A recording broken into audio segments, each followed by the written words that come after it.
wabarakatuh. Kami dari kelompok 2, mata kuliah Apresiasi Prosa Fiksi Indonesia, Fakultas Bahasa dan Seni, Universitas Negeri Padang. Di sini kami akan menampilkan sebuah video pembelajaran dari kelompok 2 sebagai tugas akhir Apresiasi Prosa Fiksi Indonesia. Kelompok kami beranggotakan 3 orang, yaitu Dina Oktaviani, Enia Listikal, dan Marta Zeni.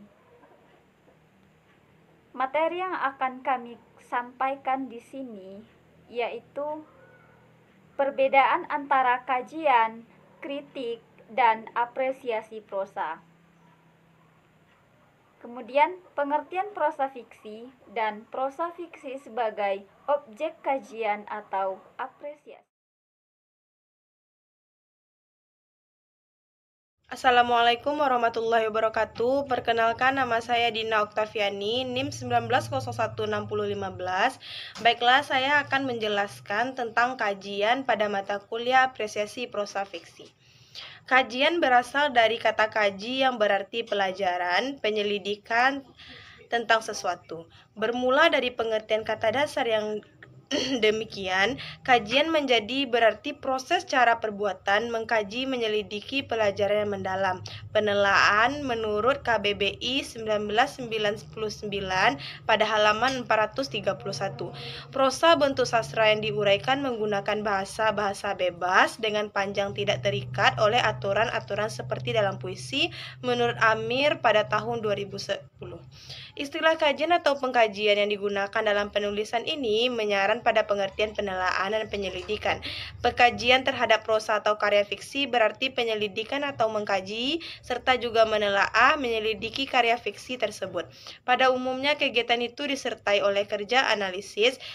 Istilah analisis mengarah pada pengertian menguraikan karya itu atas unsur-unsur pembentukannya tersebut, yaitu unsur instriksiknya menurut Burhan Nurgianto 2007 pada halaman buku 30. Istilah prosa fiksi atau cukup disebut karya fiksi bisa juga diistilahkan dengan prosa cerita, narasi, atau cerita berplot. Pengertian prosa fiksi tersebut adalah kisah atau cerita yang diemban oleh pelaku-pelaku tertentu dengan pemeranan, latar serta tahapan dan rangkaian cerita tertentu yang bertolak dari hasil imajinasi pengarangnya sehingga menjalin suatu cerita. Kajian sastra juga bisa diartikan sebagai proses atau pembuatan, pengajian, penyelidikan, dan menelaah objek material yang bernama sastra. Pada hakikatnya, pengajian prosa fiksi menyarankan pada penelaahan dan penyelidikan, pemahaman melalui analisis karya fiksi dengan kerja analisis yang dilakukan. Kajian prosa fiksi adalah kegiatan memahami teori, menganalisis, mengkaji, serta menentukan atau mendapat nilai atau objek tertentu yang tidak diketahui dalam pengkajian prosa fiksi dan memenuhi kondisi syarat yang sesuai dengan pengkajian prosa fiksi. Baiklah, hanya itu yang dapat saya jelaskan. Sekian, terima kasih. Assalamualaikum warahmatullahi wabarakatuh.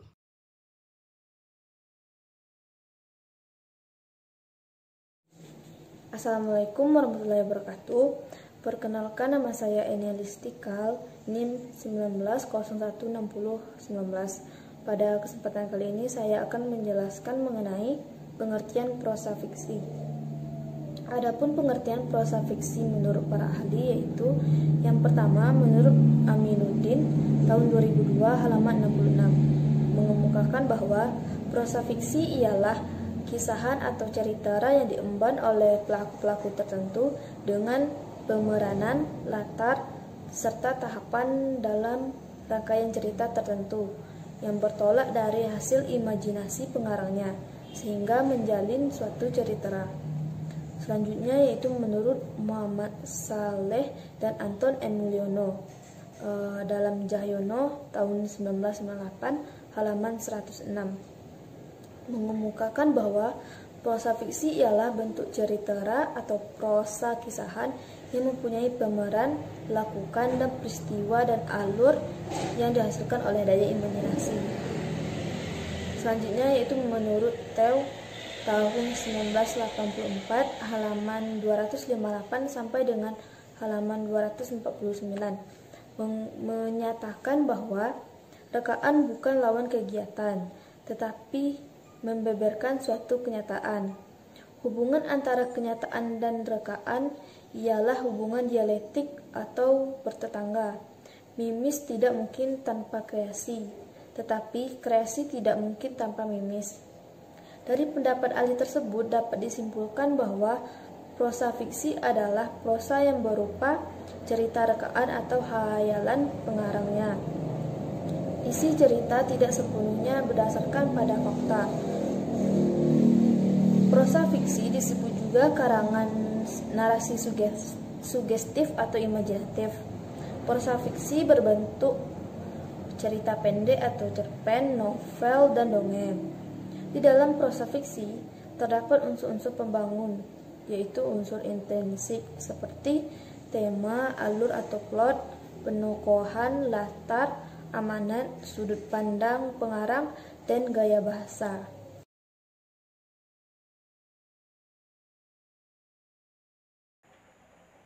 Assalamualaikum warahmatullahi wabarakatuh.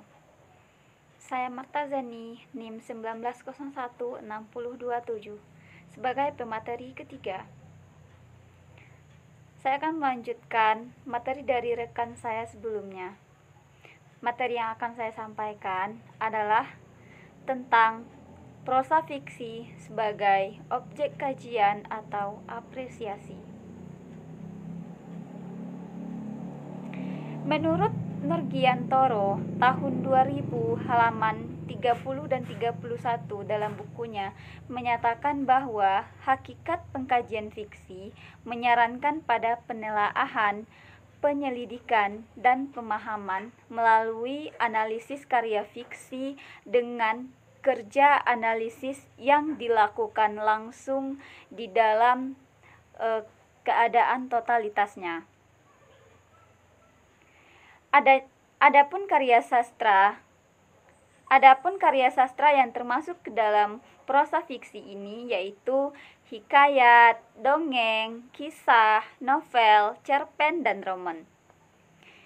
Yang menjadi kajian karya sastra prosa fiksi ini adalah unsur intrinsik yang ada di dalam karya sastra itu sendiri, seperti tema, alur, penokohan, latar, sudut pandang pengarang, gaya bahasa, dan amanat. Nah, baiklah, saya akan menguraikan satu persatu dalam unsur intrinsik karya sastra ini. Yang pertama, tema. Yang dimaksud dengan tema adalah ide, tujuan, atau makna yang terkandung di dalam sebuah cerita. Tema dalam hal ini menjadi dasar dari sebuah cerita atau inti dari sebuah cerita tersebut. Yang kedua, tokoh. Tokoh adalah orang atau pelaku di dalam cerita, dan penokohan adalah penggambaran sifat atau tata kelakuan mengenai tokoh yang ada di dalam cerita tersebut. Yang ketiga, alur. Alur adalah urutan atau rangkaian peristiwa yang kemudian membentuk sebuah cerita. Berdasarkan urutan waktu, alur dapat dibedakan menjadi 3. 1. Alur maju, 2. Alur mundur, 3. Alur campuran. Selanjutnya, latar. Latar adalah lingkungan yang melingkupi sebuah peristiwa di dalam sebuah cerita. Latar bisa dapat berbentuk tempat, waktu, sosial, dan latar suasana.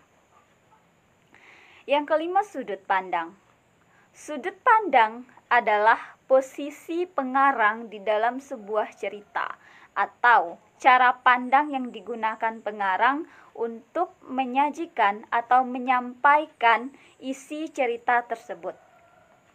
Sudut pandang ini terdiri dari 2 macam pula. 1. Sudut pandang orang pertama. Yang kedua, sudut pandang orang ketiga.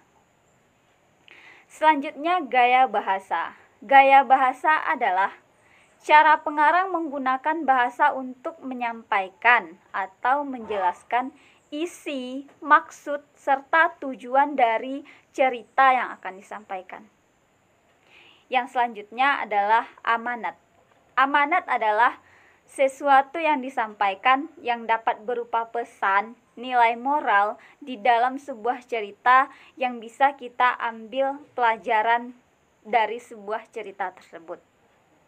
Nah, oleh karena itu, keterampilan yang harus kita miliki dalam mengkaji prosa fiksi ini ada 4.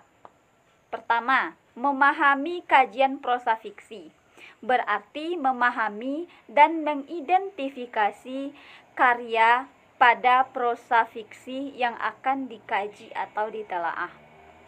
Yang kedua, memilih teori sebagai pisau analisis kajian prosa fiksi. Yang ketiga, menyelesaikan pengkajian penelaahan. Maksudnya adalah melakukan pengkajian penelaahan terhadap struktur prosa fiksi secara benar dengan teori kajian yang tepat. Terakhir atau yang keempat, menafsirkan solusi. Maksudnya adalah memperkirakan dan memeriksa kebenaran pengkajian atau penelaahan apakah masuk akal atau tidak, apakah penelaahan itu yang dilakukan sudah memadai atau belum. Sekian materi dari saya. Assalamualaikum warahmatullahi wabarakatuh.